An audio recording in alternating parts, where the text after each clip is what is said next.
We all know tracking macros works, but the problem is most people use it like a crash diet tool and not a skill for their lifestyle.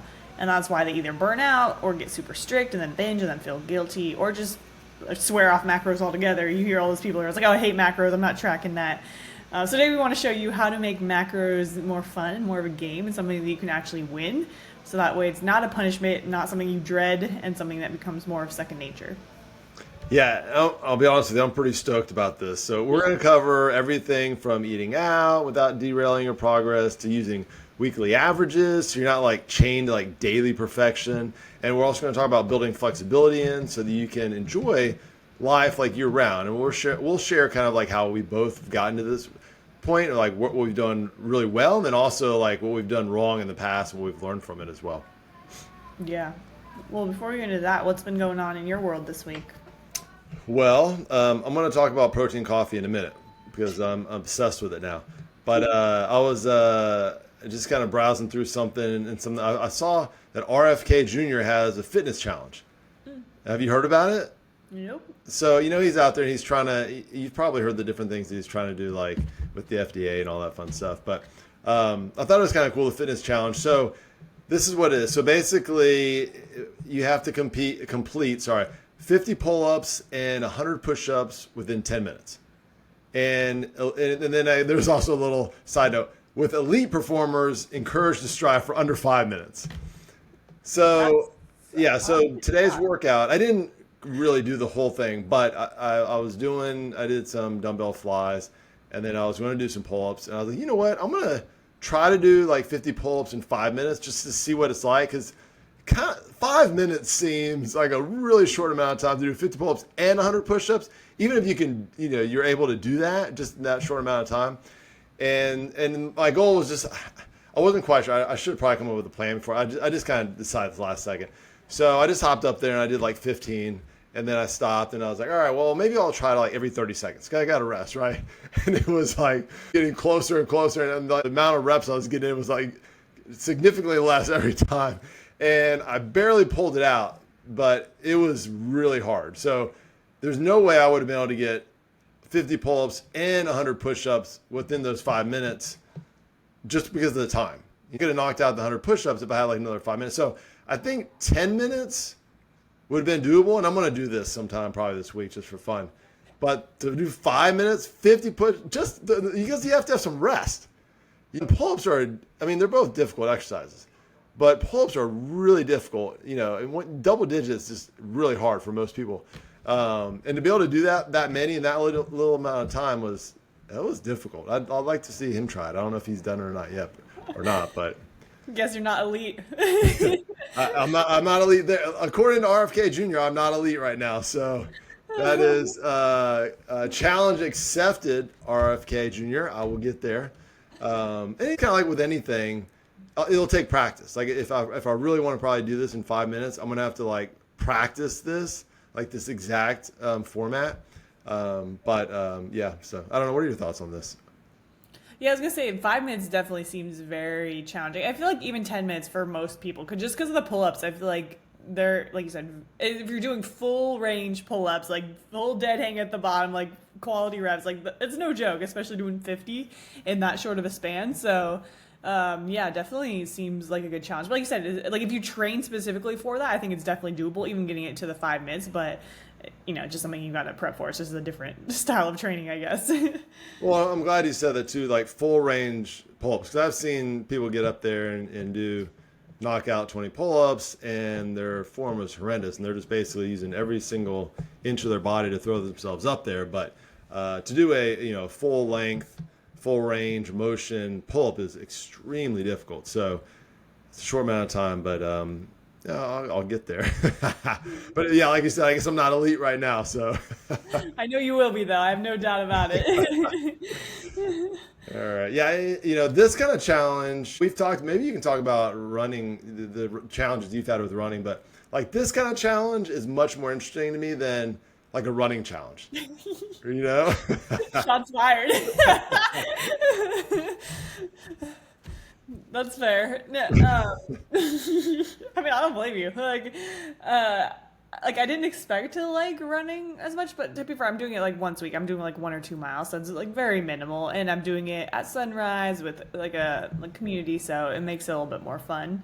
And it's just something different that I've never really done, so I feel like that's part of why I enjoy it. But yeah, I feel like even just like random stuff like that just gives you a fun challenge to work towards. Like it's just fun implementing it. It's like maybe like the application isn't like there's a ton of carryover. Obviously, like you'll build some strength and muscle, but it's like it's just more of like fun to see what you can do and like challenging yourself and overcoming that.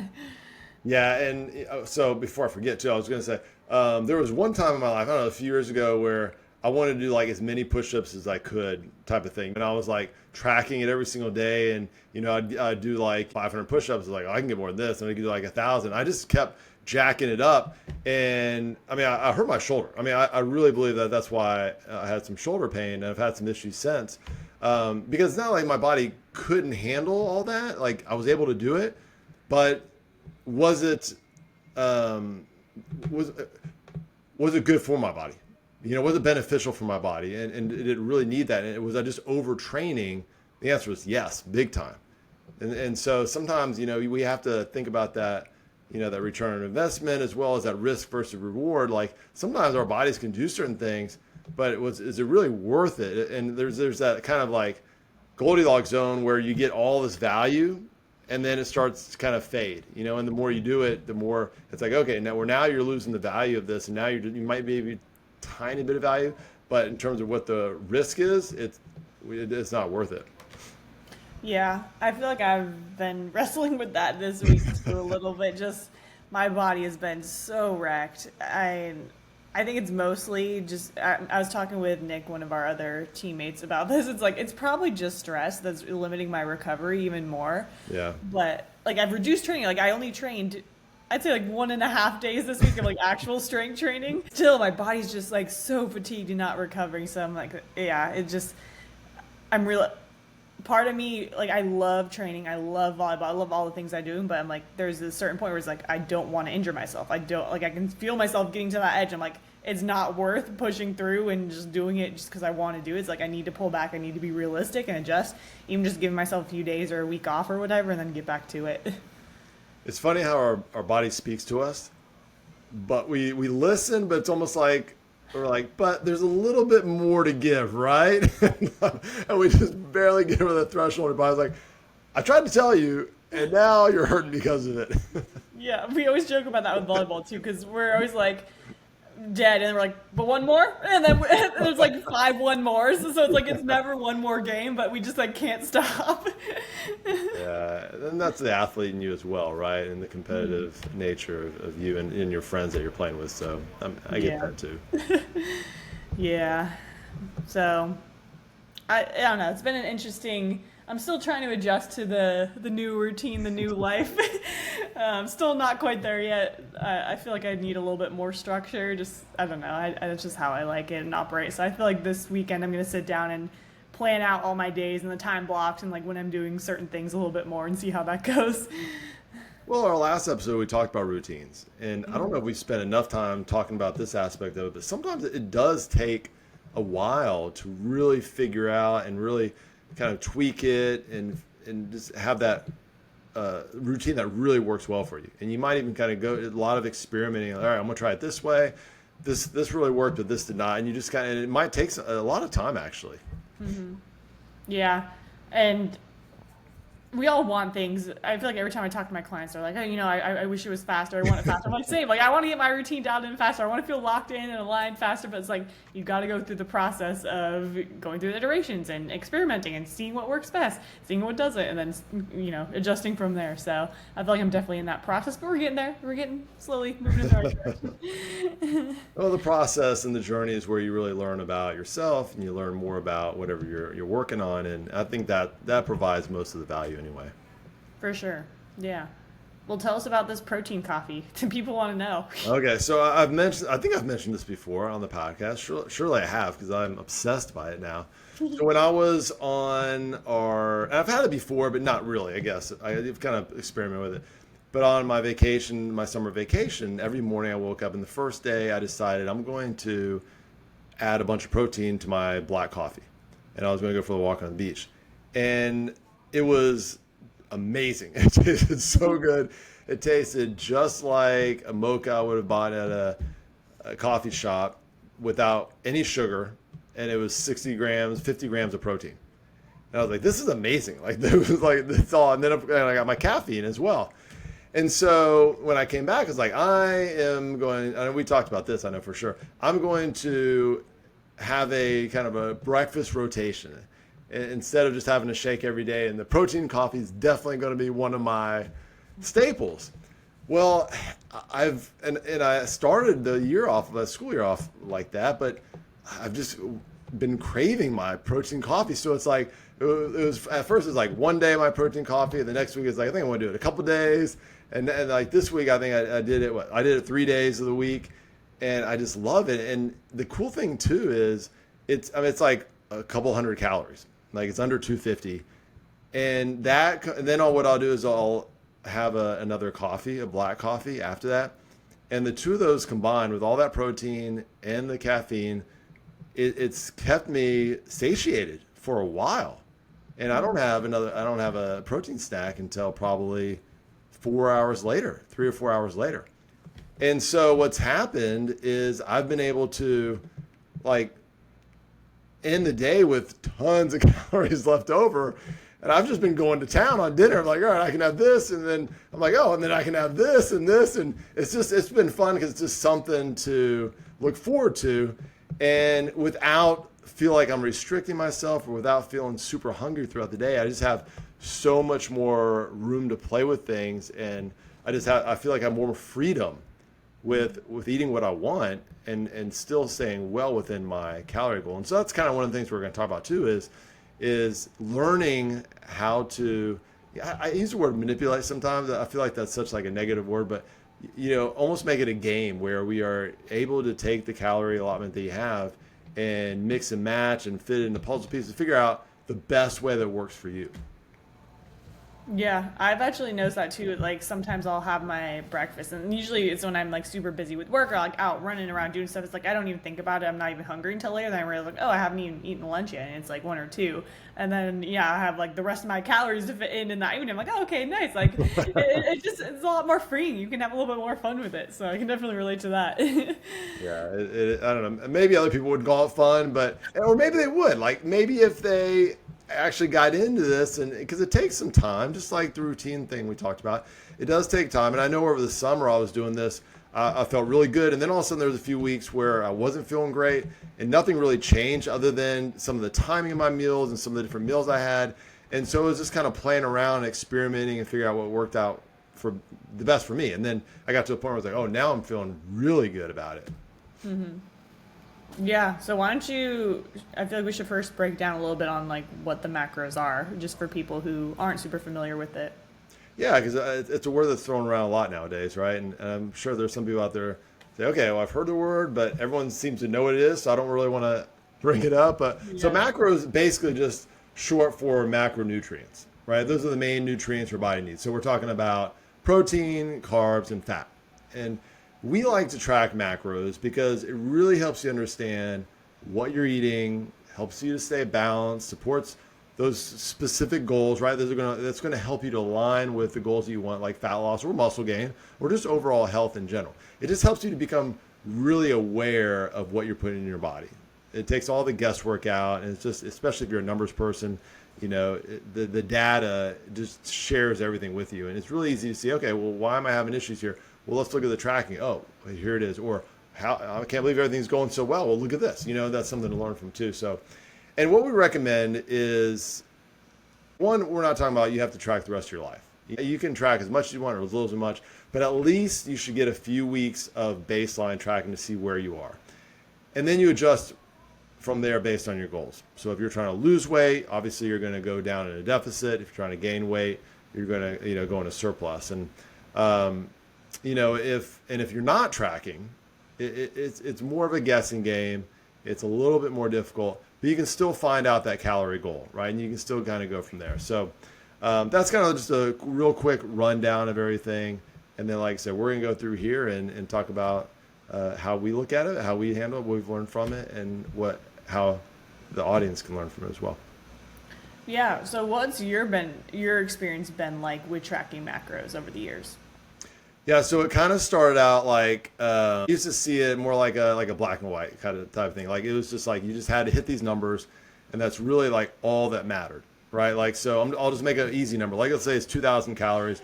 Like I just had to hit that 2,000 calories, and if I was trying to hit like 200 grams protein, I had to hit that. It didn't matter how I hit it. I just had to hit it. Doesn't matter what kind of food I was putting in my body. Just as long as I was within those goals, I was good, right? And it kind of became like a test, like either pass or fail. Like if I get to those, awesome. If not, then I kind of failed. And I mean, that's not really a good way to look at it, right?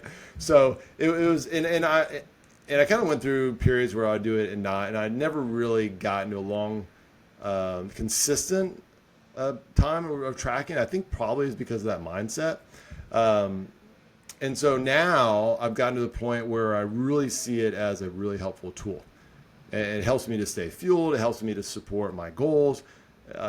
It's really helped me be aware of and understand my body and what foods I feel really good on, what foods I don't necessarily feel good on, how much I can eat of certain things without having to chase like that perfection. And so, like I said, just as I got more consistent with it and then started paying really a lot closer to attention to the process, I started looking at it like a game. And I started having a lot of fun with it. And I started figuring out like, okay, how can I work these macros for my numbers and my day and my mood and my preferences and whatever life throws at me. If I'm going out to eat, how can I, adjust things a little bit throughout the day so I can still go out to eat and have a burger and fries and feel really good about it because, I stayed within my calorie goals or whatever. And so it's kind of like a puzzle. Like, how can I fit these pieces in here without giving up all the things that I want and I love? Yeah. I feel like mine experience is fairly similar too. But when I first got it, I mean, yeah, same. Like, I just had the numbers. I was like, all right, we're just going to hit it. It's kind of like if it fits your macros type mentality, which is valid to some extent, but the food quality also matters. Like, you can't just eat a bunch of junk food. Obviously, like, yeah, you could lose weight if you're still in a deficit, but is it optimal? Are you going to feel the best? No.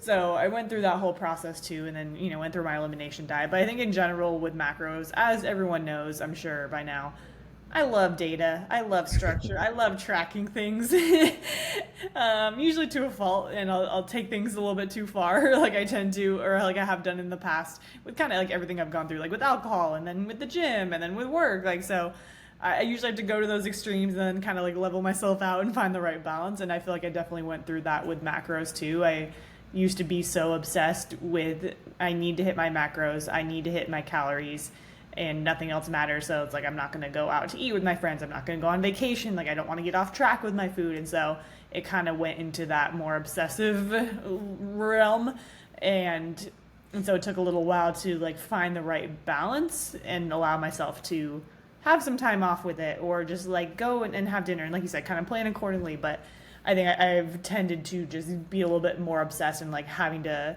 plan everything out. Even if I'm going to dinner, it's like I need to go and research the menu and like input the calories and make sure I'm not going over and stuff like that. So I feel like that's where it can become a little bit unhealthy and obsessive when you're getting too much into it. So over the years, I've gone through there was a long time where I just tracked everything every single day, super dialed in. And then once I realized, I'm like, hey, this is kind of unhealthy. So I went through a phase where I'm like, okay, I'm just going to eat intuitively. And so I always kind of knock on intuitive eating because like you need to have the experience first. But I did at that point. So it's like, okay, now I know generally what I need to eat. I know what's in food, especially with years and years of tracking. So there's a long period of time for, I think, months and years where I just didn't track anything and ate intuitively, and it was fine too. And then actually, I think last year is when I kind of got back into tracking macros again, just because I had more specific goals. I was like getting super lean and trying to get more shredded and build muscle and all that. So I was like, okay, I want to lock back in and just have more structure on it. And so that's kind of like I cycle through those patterns, and I feel like generally that's a good cycle for most people. Like, you don't need to track as much as you and I probably do because we're on more of the obsessive end of it. But I think it is good to go through different periods where you're tracking and then like, hey, give yourself a little bit of grace, or just like cycle off, or that's something you don't want to do long term. By all means, like, you don't have to, like you said. So it can kind of go in waves. Yeah, you mentioned being obsessive. If you do have that personality type where you're just so obsessive and this is going to be like a make or break your life type of thing, tracking may not be the best way for you. You know, Yeah. and you kind of have to know yourself or at least go through kind of phases where, okay, I'm going to track for a couple weeks just to make sure I know where my baseline is again. Because that changes sometimes. You might go a couple months without tracking, and then you track, and then you know where you are, and you feel pretty dialed in, and then you track again another couple months, and you're like, oh, I was off just a little bit, and that's a much healthier way of doing it if you are kind of an obsessive person. I'm kind of, most of the time I'm pretty dialed in with it and I'll track, but things like a Mexican restaurant is a huge weakness for me. So I won't even track. Like when I go out, I'm not going to sit there and count how many chips I take out of that basket because it's probably like 2 bags full. It's like, and it's just in there, whatever. I don't care. But then the next day I'm back at it, and I just make sure and we'll talk about this, I'll just choose much leaner options. So I know that I'm going to be really dialed in that day. So there's a lot of ways to look at it without being obsessive, but it just gives you a lot of really good information. Takes a lot of that guessing out of the way, and the frustration of like, I don't know why I'm not gaining weight if you're trying to build muscle, or I don't know why I'm not losing weight. Well, it's kind of a guess. You're like, I'm not quite sure. Maybe I'm not eating enough. Maybe I'm eating too much. I don't really know. But you have those numbers say, okay, well, here's why. And it gives you just that data, like you said, to be able to make really good decisions and informed decisions. Yeah, that's how you guarantee progress, is by tracking and having the data. You don't need to do it forever if that's not something you want to do. But kind of speaking of what you said too, I think is a good balance of being able to go to a restaurant and not worry about stuff. And like that's balance. That's what we train clients to do too. It's like I'll literally have days where I'm like, you are not tracking anything. You need to go out and enjoy yourself. Go have date night, whatever it is, and not worry about it. And so like we structure that type of stuff too if they're the kind of person that tends to be a little bit more obsessive and really dialed in with stuff. But when it comes to eating out, I think there's a few things that I try to keep in mind when I am going out, but want to stay on track, but also don't want to restrict myself. And big one is front loading protein. We all know protein, or we should all know by this point, protein is the most important macronutrient for building muscle, for overall health, longevity with what you're doing in the gym. So I always want to make sure that I'm hitting that target. Like I don't care as much about the like carbs and fat or calories as much as like I want to make sure I'm hitting my protein. And so I'll usually front load that in the day, especially because when you're eating out, he usually give you very low portions of protein. It's not optimal unless you're like getting double, triple of servings. So I usually try to front load, make sure I'm getting most of my protein before I leave the house. So that way I'm not running low a little bit later. And also I'm feeling full and not going to go in with cravings and you want to have stuff that's just like doesn't make sense. So that's a big one.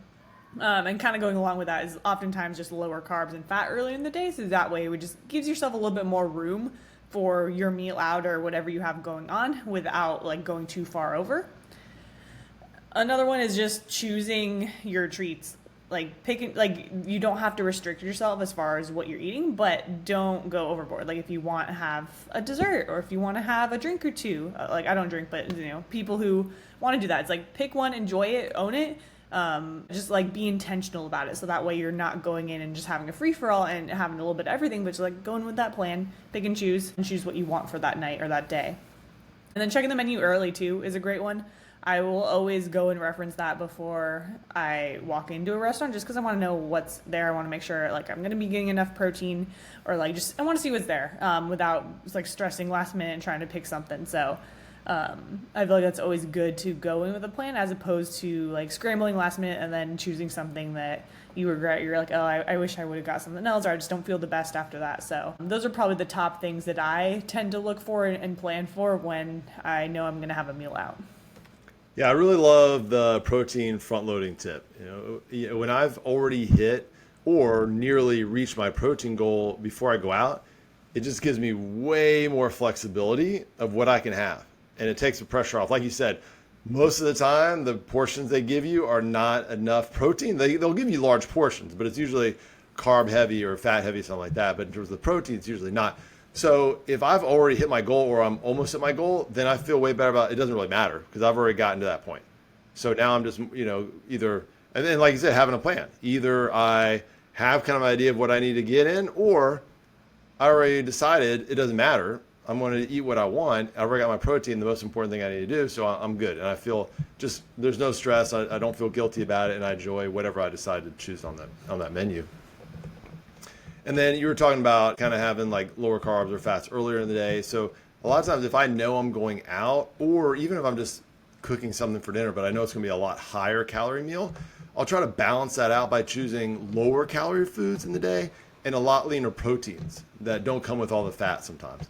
And there's nothing wrong with those fats. However, if I know that I'm going to add up later on the day for the rest of the day. And so that's part of like what I was talking about the game. You know, I'm kind of playing around and say, okay, well, I can have these higher dense, nutrient dense foods that are lower in calorie, and I'm going to and have high protein meals, but really low in fat, leaner options. I'm still going to feel good throughout the day, but I still have a lot more calories to play with at the end of the day.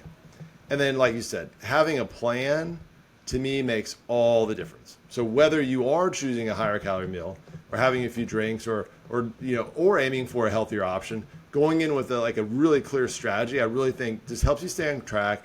It helps you to not feel restrictive. And no matter what you eat, you have that plan going in and you feel much better about it later on that night or the next day. Yeah, and one thing too is when we talk about front loading or using less carbs and fat earlier on or just lower calorie options, like it shouldn't be restrictive either. It's like I'm still eating a lot throughout the day. I'm still feeling very full. It's just adjusting the quantities and like the types of food that you're eating. So that way it gives you a lot more wiggle room and freedom when you are going out. And so like literally I'll have like a bunch of eggs and ground beef for breakfast, which I freaking love anyway. Like, it's like I'll eat that all day, every day. But it's just like straight protein, I'll have like my creamy or something. So it's just like lots and lots of protein. I'll get 120 something grams before I go out for dinner. And then I still have like 1,000 calories and, I only need to get like 20, 30 grams of protein. So it just makes it a lot easier, but it doesn't need to be restrictive at all. So I don't want people to get that impression either. Yeah. And I'll just give you a quick example, like chicken thighs versus a chicken breast. Mm-hmm. Right? The same type of idea. There's going to be a little more flavor, obviously, in chicken thighs. But if you do chicken breast, you're going to cut a lot of that fat back. And so you just have a little more room there. You're still getting the same amount of protein. Or like instead of like an 85-15 ground beef, you have like a 93-7. And that cuts that fat way back. And so there's just little things like that doesn't really change even the meal you're going to have. Just the macros so you can use that later on. And we're definitely not talking about like starving yourself and hardly eating anything and then going out, because usually that ends up being like a binge time. Mm-hmm. And you go crazy, and a lot of people will do really well during the week, and then that weekend they'll blow it out of the water. And we used to call them cheat meals, and I ended up learning to hate that word because people would use it as like an excuse to eat and drink whatever they wanted. And it wasn't like I'm just going to enjoy a few things. Like you said, enjoy a treat. I might have a couple drinks tonight, or I might have dessert tonight when I normally don't. They were just going all like the opposite of what they've been doing all week. And those 2 days just completely ruined all their progress for that week. And so you want to win the weekend as well. You want to make sure you're still considering things and not just completely wasting all those 5 days that you work so hard on. Mm-hmm. Yeah, I do not agree with the whole thing on cheat meals or cheat days. Like I always say, you shouldn't have a day where you're actively cheating on your plans. Like you should already have that balance built in to where it's like you can still enjoy the stuff you want today. You can have treats every day. It's just a part of the routine. Like it's not like I need to be locked in and then I'm having a free for all and going and binging or whatever. That's a whole different talk. I feel like we could do a whole episode on that on its own. Yeah, we can, because my daughter for her birthday got nothing bundt cake. And that's one of the few cakes like I absolutely love. And I think I ate like half her cake. And she's like, why it keeps disappearing? I was like, I love this stuff. You should have eaten it all first, But I never felt bad about it. I mean, like you said, when I wasn't like waiting till like the end of the week and I ate the whole half cake. I mean, it was just, little pieces here or there, and I felt good about it, and I was totally fine. Yeah. And so you mentioned I love those simple hacks about just like eating leaner meats like chicken breast versus thighs or just the percentage of ground beef, stuff like that. And there's lots of other swaps too that you can make. Like for example, if you're having a side, like having some sort of veggie, like roasted veggie or a salad or something instead of a bunch of fries, or even just like share the fries as opposed to like getting a whole side on your own. Or avoiding the chips. I know you talked about the chips earlier. I love chips and salt. Tough. That's a struggle. Right. Or even just the sauces you use, like salsa or mustard or something like that, instead of the mayo heavy or like really like calorie heavy, fat heavy dressings, stuff like that. Even 0 calorie drinks or flavored water, sparkling water instead of regular sodas. Even just the proteins, or just doubling up on protein too to hit your numbers and stay full. So even if you're cooking at home, like I feel like there's all kinds of swaps. I was talking to one of my clients actually just before this about tacos. I'm like, oh, they have like low calorie wraps. I use the lavash wrap for my homemade pizzas that I make. So it's stuff like that, or like light cheese or sugar free sauces, little things like that can make a big difference when you're trying to save a little bit more for something else, or just like make those swaps in general to hit a lower calorie target. Yeah, so I'm going to share a few tips that I have to kind of make the game easier, as I like to call it. So I kind of wrote these down. I didn't really have an order, but I'm going to reverse what I wrote down in my order here. So first of all, I think we need to make it simple. I feel like we just way overthink everything, and we feel like, especially if you go and you find a recipe online, there's like 25 different ingredients and it takes an hour to make.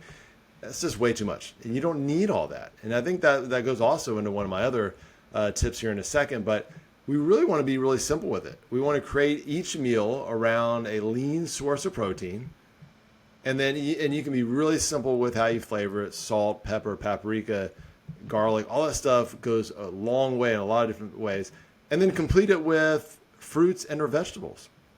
And you can do so well with that. You can control the calories as much as you can. And then my next tip going into that is using a food scale and measuring in grams, at least in the beginning, so you know what it looks like.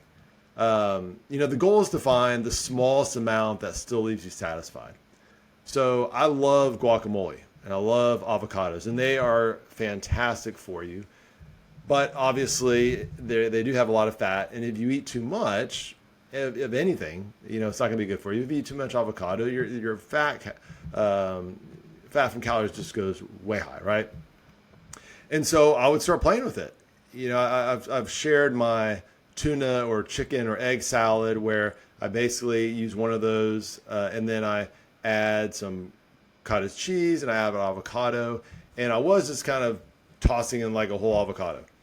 And then I was like, well, I wonder if I really need that much avocado. What if I scaled back to half an avocado? How does this taste?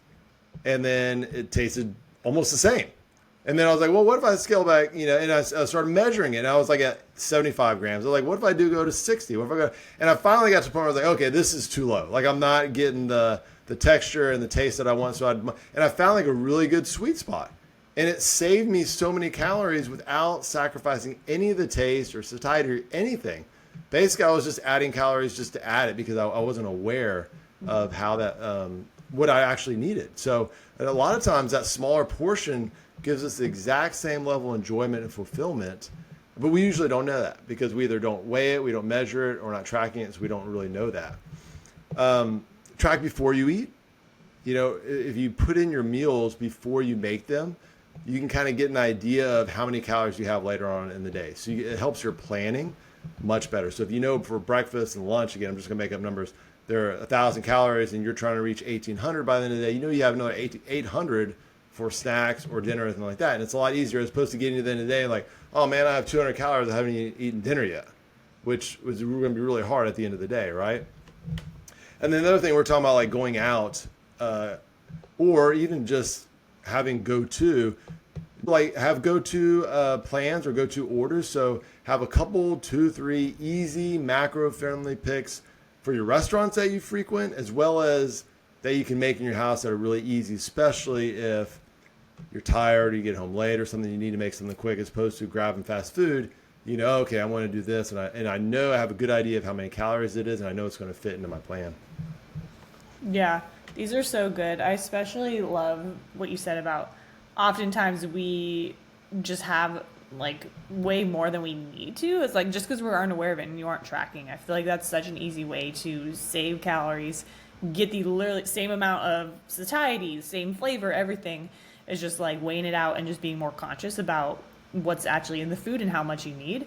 I feel like an easy one with that too is just like using oils and butter. Like for me, when I put butter on my sourdough every morning, it's like I'm usually just using like a quarter or like a half of serving, just because like I don't even need a full serving. Like it covers enough. Like I get the full taste. It's like it's just not necessary. And same with oil. It's like if I ever use that, I'm using very little amount because like, I feel like it goes a long way. You don't need to douse all your food in a bunch of oil, especially if you're trying to save calories.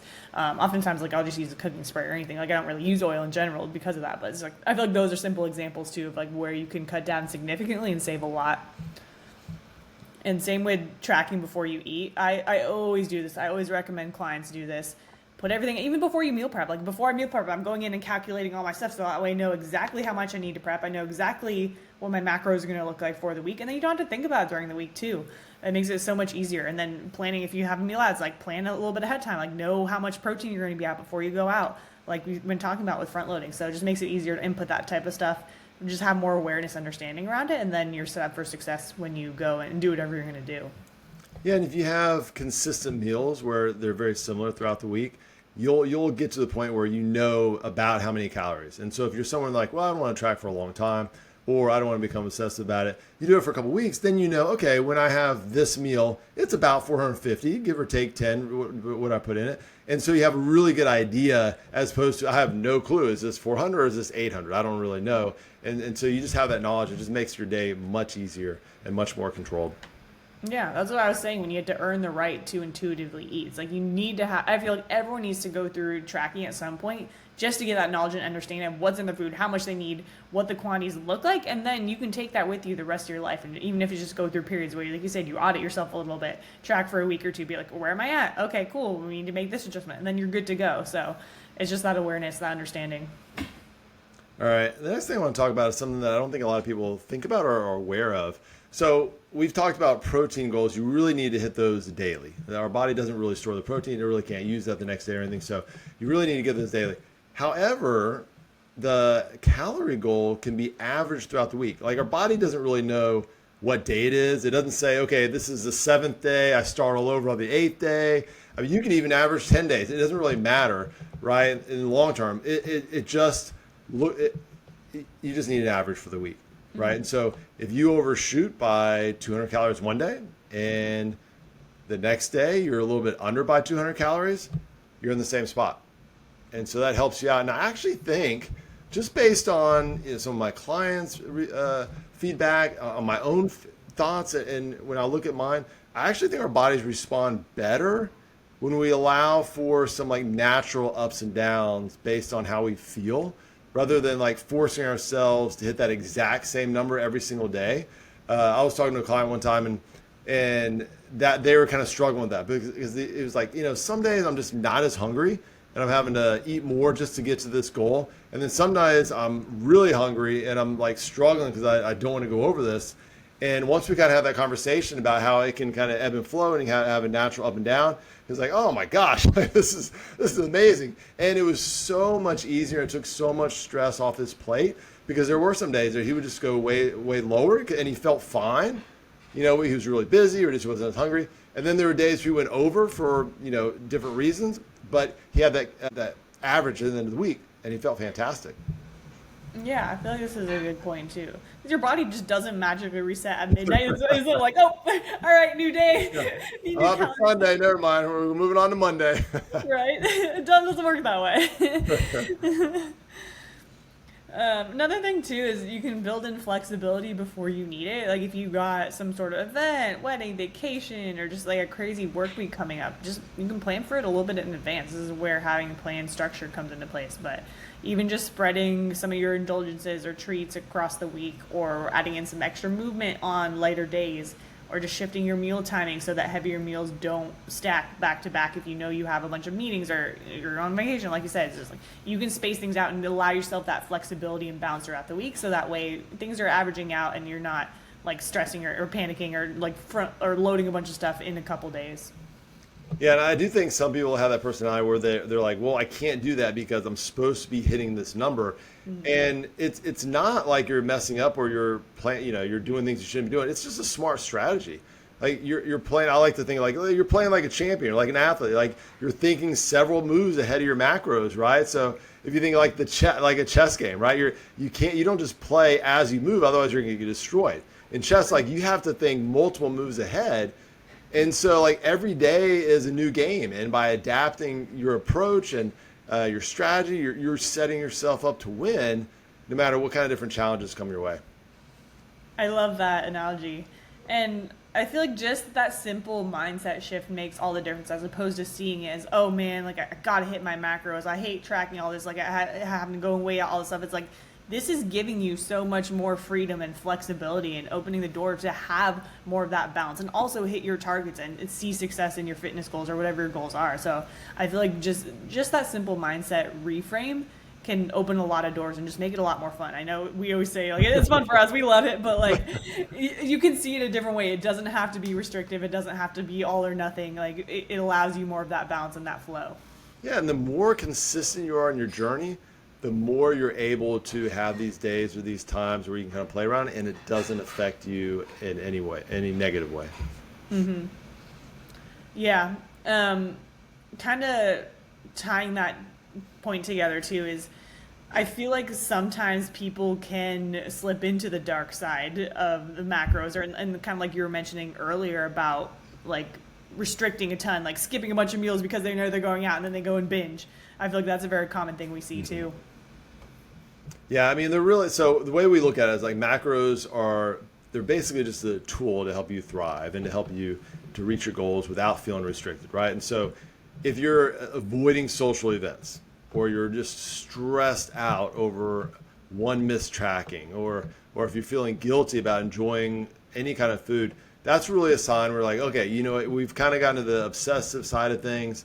And you're kind of making an idol out of it, and that's where we need to scale back and say, okay, well maybe I shouldn't be tracking for a few weeks. I need to get off that, right? Because the goal is freedom, and the tracking should really empower you to have that freedom and feel really good about it, not hold you back and restrict you so much. So if you do this right, I mean, I think we kind of feel like it's liberating, right, and joyful because like we are the ones in control. We shape our journey to fit our life. And I always like to say now, like our future self, where do I want to be next week or the next month or whatever it may be. And so and that's why I think I look at it like a game and I have fun with it because it does give me that freedom and it still align my goals with what I want to do and what I want to be. Yeah, we don't want to get so caught up in needing to be perfect or hitting those certain numbers to where your whole life or your whole day revolves around it. Because that's kind of what I was explaining when I started my journey. Like I was obsessed. I didn't live life because I was so obsessed with hitting these numbers and felt that I need to do that. Otherwise I was a failure. And so that is not healthy. Like we don't say this so that way you feel like you need to go to these extremes, and that's not the way it should be at all. Like you should not be avoiding food all day and not eating much all week just so you can like go and party on the weekends or like have a free-for-all, have that cheat meal, cheat day. Like that's not the way it works. That's what leads to those binge and restrict cycles, and that's what leads to like falling on and off and losing and gaining weight. So like we want to have that freedom, that flexibility, and if we're always going to those extremes, it's going to fail every time. So overall recap, we want to treat our macros like a game, not a grade, like a pass or fail. We want to plan ahead for social events. We can use some of those swaps that we mentioned and hacks just to make it a lot easier and plan for your day accordingly. And focus on those averages, like you were saying, not needing to be perfect every single day. We want to build in that flexibility so that way it works in all seasons of life and it adapts with all seasons of life. And I feel like if you can do that, not only will you see better results, but you're actually going to enjoy the process. And if you want more tools, recipes, support for making this work, we got a free community where we give you exactly that. I'll put the link in the show notes. Come join us. We're actually running a challenge in the next couple weeks, so I'm excited for that. And we'll be doing more of those in the future as well. So come join us in the school community. And want to say too, we appreciate everyone that tunes in. The only way this grows right now is if you share it with your friends. So if this is valuable to you or if you know someone that needs to hear it, would love for you to text it to them, share it on Instagram, whatever it is. It helps us a ton and helps get the word out there and help people just take more control over their health and their life. So we will see you guys next week. Appreciate y'all.